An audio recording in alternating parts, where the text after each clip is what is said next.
George A. Miller was born in the year 1920 in Charleston, West Virginia, in the United States. He passed away in 2012. He's best known for founding cognitive psychology, his groundbreaking research on working memory, and for really shaping the field of psycholinguistics.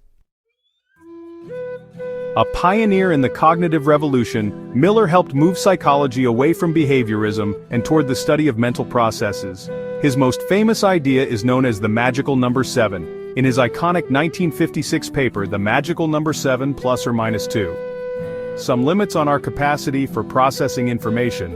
Miller proposed that the average person can hold about 7 plus or minus 2 chunks of information in working memory at one time. A chunk is basically any meaningful unit. It could be a digit, a word, or even a concept.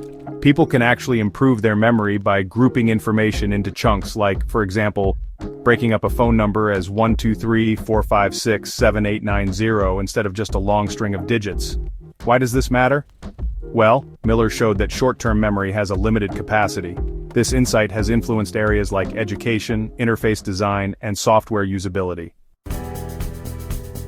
In the 1950s and 60s, Miller, along with Noam Chomsky, Jerome Bruner and others, helped shift psychology from just focusing on behaviorism or observable actions to cognitivism, which is all about mental processes.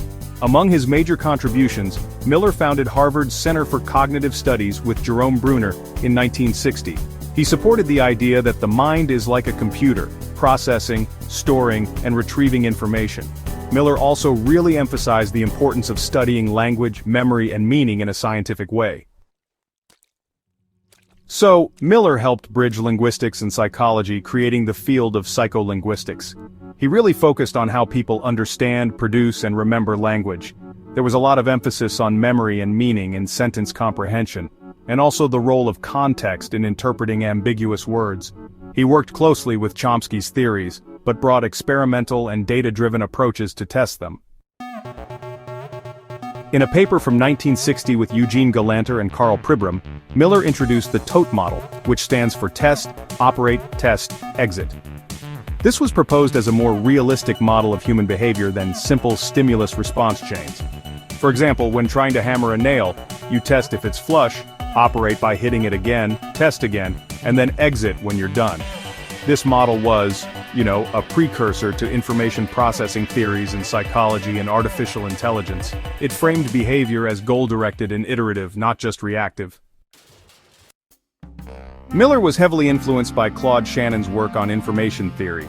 He explored how information is encoded, stored, and communicated by humans. This really helped integrate quantitative approaches into psychology. Miller is considered one of the founders of cognitive psychology. He pioneered research that helped replace behaviorism with models of the mind. His work influenced fields like education, artificial intelligence, neuroscience, and human-computer interaction. George A. Miller was, honestly, a visionary who helped establish cognitive psychology as a scientific discipline. His research on short-term memory, sometimes called the 7 plus or minus 2 rule, revealed real limits of the human mind. He championed the idea that psychology should focus on internal mental processes, not just observable behavior. And, Miller's work on language, information theory, and behavior planning continues to influence psychology, linguistics, AI, and so much more.